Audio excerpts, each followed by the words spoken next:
So Adam, thanks for taking the time to talk with me today and give a wonderful TEDx presentation. Of course, thank you very much. I liked your presentation. I was curious, what made you want to do this talk? So, it's a funny story actually. I met John Werner at a cafe around the corner called Refulo, where I'm a partner along with Colleen Suwinowski, who just gave an amazing talk as well. And one afternoon I decided to stop by and speak with an intern that we had. And as it turns out, that intern gave a talk here last year. And John happened to be sitting in the corner of the cafe. It was only 3 of us in the area.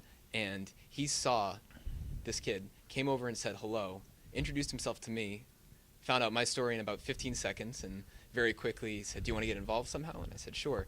And it's funny, I tried for weeks to come up with the ideal TED Talk topic. Mm-hmm.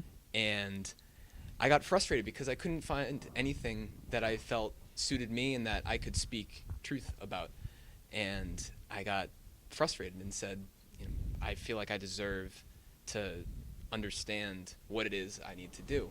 And I tapped into my own sense of entitlement in that way, and that allowed me to, I think, make the connection between feelings I'd had in the past and what I was feeling in that very moment. So my frustration in coming up with a topic for a TED Talk is what ultimately led to said topic. Great. Throughout the talk, you were encouraging to kind of be self-reflective and self-aware, and that sparked the entitlement and being humble conversation. I was wondering if you could relate that back to or speak to emotional intelligence. Sure. So I feel like I have led a very fortunate life in a number of ways. Nothing extremely remarkable has happened to me, but I think one thing I was gifted with was the opportunity to self-reflect.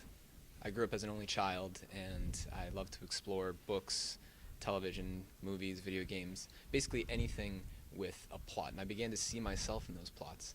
And so I started to become more and more interested at a very young age in how I perceive myself and my own place in the world. And so I think that in speaking about entitlement, feelings of entitlement, that relates back to one facet of self-awareness. And self-awareness is due to emotional intelligence. It's completely reliant on it, in my opinion. So I feel like I've been fortunate to have an emotional and educational journey that has led me to this point where I feel like I'm able to explore emotional intelligence and appreciate it in others because of what I saw in myself early on.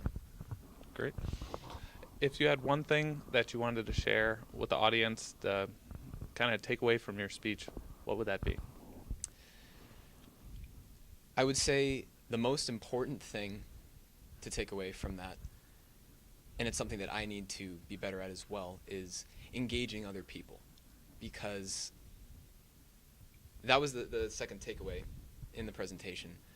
But it's very easy to, I think, sink back into our own senses of comfort and to deal with the world when it comes knocking for us.